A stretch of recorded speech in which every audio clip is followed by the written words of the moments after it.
ملائكته يصلون على النبي يا أيها الذين آمنوا صلوا عليه وسلموا تسليما صدق الله العظيم وصدق رسوله النبي الأمين المتين المبين المعز الكريم ونحن على ذلك لمن الشاهدين والشاكرين والذاكرين والحمد لله رب العالمين بعد توحید کے متوالوں شمع رسالت کے پروانوں اولیاء امت کے جانثاروں غوث اعظم کے چاہنے والوں آئیے انتہائی خلوص و محبت کے ساتھ گنبد خضرا کی جانب لو لگا کر بھیک دینے والے آقا و مولا حضور تاجدار مدینہ صلی اللہ تعالی علیہ وسلم کی بارگاہ گوہر میں جھوم جھوم کر درود پاک پڑھیں اللہم صلی علی سیدنا شفیعنا حبیبنا و مولانا محمد بارک وسلم صلو علیہ صلاۃ و سلام علیک یا رسول اللہ صلی اللہ تعالی علیہ وسلم. حضرات، شاعر کہتا ہے کہ اور کوئی غیب کیا تم سے نہا ہو بھلا یا رسول اللہ، اور کوئی غیب کیا تم سے نہا ہو بھلا، اور کوئی غیب کیا تم سے نہا ہو بھلا، جب نہ خدا ہی چھپا تم پہ کروڑوں درود، جب نہ خدا ہی چھپا تم پہ کروڑوں درود. اور آگے کہتے ہیں کہ کعبے کے بدرالدجا تم پہ کروڑوں درود، کعبے کے بدرالدجا تم پہ کروڑوں درود، طیبہ کے شمس الضحیٰ تم پہ کروڑوں درود، طیبہ کے شمس الضحیٰ تم پہ کروڑوں درود. اور اعلیٰ حضرت آگے ارشاد فرماتے ہیں کہ کام وہ لے لیجئے تم کو جو راضی کرے، کام وہ لے لیجئے تم کو جو راضی کرے، ٹھیک ہو نام رضا تم پہ کروڑوں درود، ٹھیک ہو نام رضا تم پہ کروڑوں درود. حضرات، یہ ربیع الاول شریف کا مہینہ چل رہا ہے. اس ربیع الاول شریف کے مہینے کے موقع پر میں مناسب سمجھتا ہوں کہ آقا کریم صلی اللہ تعالی علیہ وسلم کے تعلق سے کچھ گفتگو کرنی چاہیے، اس لیے کہ آج اگر سامعین سے کہا جائے کہ تم درود پاک کی ڈالیاں نچھاور کرو، درود پاک پڑھا کرو، تو اللہ اکبر سامعین کی زبانیں خاموش رہتی ہے.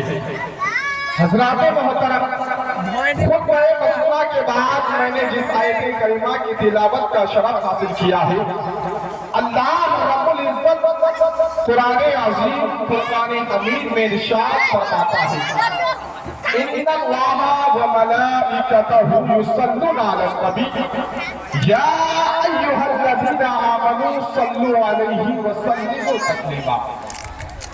جس کا ترجمہ یہ ہے، جس کا مطلب یہ ہے کہ بے شک اللہ اور اس کے فرشتے نبی پاک صلی اللہ تعالی علیہ وسلم پر درود پاک بھیجتے ہیں. تو اے ایمان والو، یا ایھا الذین آمنو، اے ایمان والو، تم بھی اپنے آقا پر درود پاک پڑھا کرو جیسا کہ پڑھنے کا حق ہے. حضرات، اللہ رب العزت نے آخر یہ کیوں ارشاد فرمایا کہ پہلے یہ کہہ دیا کہ اللہ اور اس کے فرشتے نبی پر درود پاک بھیجتے ہیں؟ اس لیے کہ اللہ رب العزت نے جب نماز کا حکم دیا تو یہ نہیں فرمایا کہ اللہ نماز پڑھتا ہے میں بھی نماز پڑھتا ہوں، اے مسلمانوں تم بھی نماز ادا کرو. اللہ رب العزت نے یہ نہیں فرمایا. جب زکوٰۃ کا حکم دیا تو اللہ رب العزت نے یہ نہیں فرمایا کہ ہم بھی زکوٰۃ دیتے ہیں، فرشتے اور اللہ بھی زکوٰۃ دیتا ہے، اے مسلمانوں تم بھی زکات دیا کرو. اللہ اکبر. اللہ رب العزت نے جب حکم فرمایا حج کا تو اللہ رب العزت نے یہ کہیں نہیں کہا بلکہ ڈائریکٹ کہا کہ اے ایمان والو نماز ادا کرو, اے ایمان والو زکات ادا کرو, اے ایمان والو حج ادا کرو. مگر جب یہ پاک صلی اللہ علیہ وسلم پر درود پاک کی باری آئی, درود پاک کی باری آئی تو اللہ رب العزت نے تنبیہ کر دیا کہ اللہ اور اس کے فرشتے نبی پر درود پاک بھیجتے ہیں. اے ایمان والو درود پاک بھیجو. آخر یہ کیوں فرمایا اللہ رب العزت نے؟ آخر یہ کیوں ارشاد فرمایا کہ اللہ اور اس کے فرشتے نبی پر درود پاک بھیجتے ہیں؟ اے ایمان والو تم بھی درود پاک بھیجو. اللہ اکبر. آخر کیا معاملہ ہے کہ نبی نے اللہ رب العزت نے جب لوگوں سے مخاطب ہوا, مسلمانوں سے قرآن پاک نے ارشاد فرمایا کہ اے لوگوں, اے ایمان والو, جب نبی پر درود پاک بھیجو اس لیے بھیجو کہ اللہ اور اس کے فرشتے بھی درود پاک بھیجتے ہیں. آخر کیوں یہ تنبیہ کے ساتھ اللہ رب العزت نے کہا؟ اس کا جواب یہ ہے کہ کچھ دور میں اللہ رب العزت یہ جانتا تھا کہ اگلے دور میں کچھ لوگ ایسے تو ہوں گے جو نمازوں کو ادا کرتے ہوں گے, کچھ لوگ ایسے ہوں گے جو حج کو ادا کر رہے ہوں گے, کچھ لوگ ایسے ہوں گے جو زکات بھی ادا کریں گے, مگر نبی پر درود پاک کی باری آئے گی, نبی پر درود پاک پڑھنے کی باری آئے گی تو وہ نبی پر درود پاک پڑھنے سے انکار کرے گا. اسی لیے اللہ رب العزت نے یہ ظاہر کر دیا کہ اللہ اور اس کے فرشتے نبی پر درود پاک بھیجتے ہیں. اے لوگوں درود پاک بھیجو. اسی لیے شاعر کہتا ہے کہ اور کوئی غیب کیا تم سے نہا ہو بھلا, جب نہ خدا ہی چھپا تم پہ کرو درود, جب نہ خدا ہی چھپا تم پہ کرو درود. حضرات محترم, آج ہمارا حال کیا ہے کہ ہم نبی پر درود پاک پڑھنے سے کتراتے ہیں. آج یہ ہم تو انسان ہے, اللہ رب العزت نے علماء کرام بیٹھے ہیں, علماء کرام کی بارگاہ میں جب آپ گزارش کریں گے, عرض کریں گے کہ اللہ رب العزت نے کتنے ہزار مخلوقات پیدا فرمائے, کتنے ہزار, تو علماء کرام جواب دیں گے کہ کم و بیش 18,000 اللہ رب العزت نے مخلوقات پیدا فرمائی. مگر ان تمام مخلوقات میں اللہ رب العزت نے تمام مخلوقات میں اشرف المخلوقات کس کو بنایا؟ انسان کو بنایا. اللہ رب العزت نے تمام مخلوقات میں سب سے بہتر مخلوق انسان کو بنایا. مگر اللہ رب العزت نے جب ہم کو اتنا اچھا مخلوق بنایا, تمام مخلوقات میں سب سے بہتر بنایا, تو اے لوگوں ہم اللہ کے سب سے محبوب نبی پر, اللہ کے سب سے اچھے نبی پر ہم درود پاک پڑھنے سے کتراتے ہیں. آئیے درود پاک کی فضیلت کیا ہے, درود پاک کا رتبہ کیا ہے, درود پاک کا مرتبہ کیا ہے. اللہ اکبر. حدیثوں میں آتا ہے کہ نبی پر شجر و حجر بھی درود پاک پڑھا کرتے ہیں, نبی پر زمین و آسمان کی ساری چیزیں نبی پر درود پاک پڑھتے ہیں. آئیے حدیث پاک بیان کروں. حضرت علی اور میرے آقا صلی اللہ علیہ وسلم کہیں تشریف لے کے جا رہی ہیں, سفر میں جا رہے ہیں. اللہ اکبر.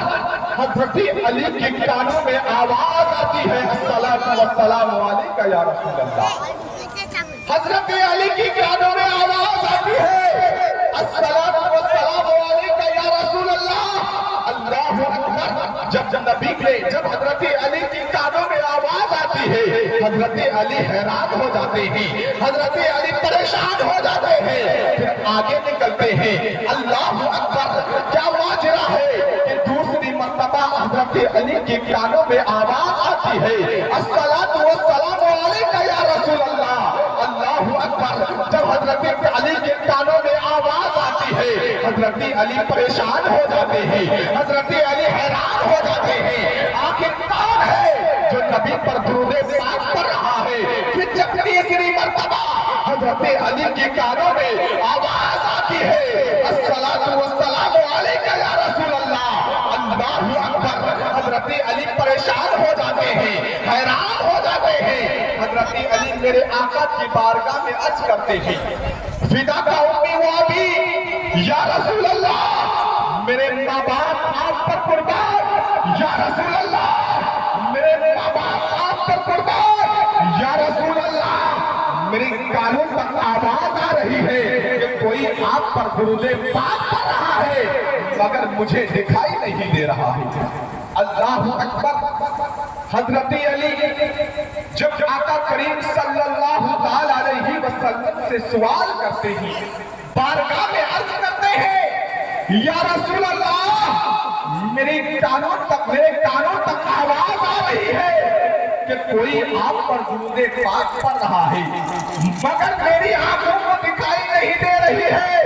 اللہ اکبر، میرے آقا مسکراتے ہیں، عرض کرتے ہیں، اے علی، وہ پہاڑ نظر آ رہا ہے۔ حضرت علی عرض کرتے ہیں، یا رسول اللہ، وہ پہاڑ نظر آ رہا ہے۔ اللہ اکبر، حضرت علی عرض کرتے ہیں، میرے آقا عرض کرتے ہیں، اے علی، وہ پہاڑ کی چوٹی نظر آ رہی ہے۔ اللہ اکبر، حضرت علی عرض کرتے ہیں، یا رسول اللہ، وہ پہاڑ کی چوٹی نظر آ رہا ہے۔ اللہ اکبر، میرے آقا عرض کرتے ہیں، اے علی، وہ پہاڑ کی چوٹی کے اوپر پتھر نظر آ رہا ہے۔ حضرت علی عرض کرتے ہیں، یا رسول اللہ، فدا کا امی و ابی یا رسول اللہ، میرے ماں باپ آپ پر قربان یا رسول اللہ، وہ پتھر نظر آ رہا ہے۔ میرے آقا عرض کرتے ہیں، اے علی، وہ پتھر مجھ پر درود پاک پڑھ رہا ہے۔ سبحان اللہ، میرے نبی کی ذات ایسی ذات ہے کہ انسان ہی نہیں بلکہ پتھر بھی درود پاک پڑھتے ہیں، یہاں تک کہ شجر حجر بھی میرے نبی پر درود پاک پڑھتے ہیں۔ اسی لیے ہمیں چاہیے کہ ہم نبی پاک صلی اللہ علیہ وسلم کی بارگاہ میں درود پاک کی کثرت کریں۔ اسی لیے میں اپنی گفتگو کو یہی ختم کرنا چاہتا ہوں، اس لیے کہ بہت سارے علماء کرام اسٹیج پر جلوہ افروز ہیں۔ اسی لیے میں جب مانتا ہوں کہ ہم علماء کرام کی گفتگو سماعت فرمائیں، اس لیے کہ علماء کرام کا چہرہ دیکھنا بھی، اس لیے کہ علماء کرام کا جو چہرہ دیکھتا ہے، میرے آقا صلی اللہ علیہ وسلم ارشاد فرماتے ہیں کہ علماء کرام کا مرتبہ کیا ہے، علماء کرام جلوہ افروز ہے۔ اسی لیے ہم چاہتے ہیں کہ کچھ 2 منٹ میں اپنی گفتگو کو ختم کرنا چاہتا ہوں۔ میرے آقا صلی اللہ علیہ وسلم ارشاد فرماتے ہیں، حدیث پاک میں آیا ہے، میرے آقا ارشاد فرماتے ہیں کہ اگر کوئی انسان کسی عالم دین سے مصافحہ کرتا ہے تو گویا کہ وہ مجھ سے مصافحہ کرتا ہے۔ اگر کوئی انسان عالم دین کی مجلس میں بیٹھتا ہے، میرے آقا عرض کرتے ہیں گویا کہ وہ میری مجلس میں بیٹھتا ہے۔ اللہ اکبر، تو ہمیں اس حدیث پاک سے معلوم ہوا کہ ہم علماء کرام ہی کی مجلس میں نہیں بیٹھے ہیں، بلکہ میرے آقا صلی اللہ علیہ وسلم کی مجلس میں بیٹھے ہوئے ہیں۔ آگے آئیے میں آپ کو بتاتا چلوں، میرے آقا نے ارشاد فرمایا کہ جو کسی عالم دین سے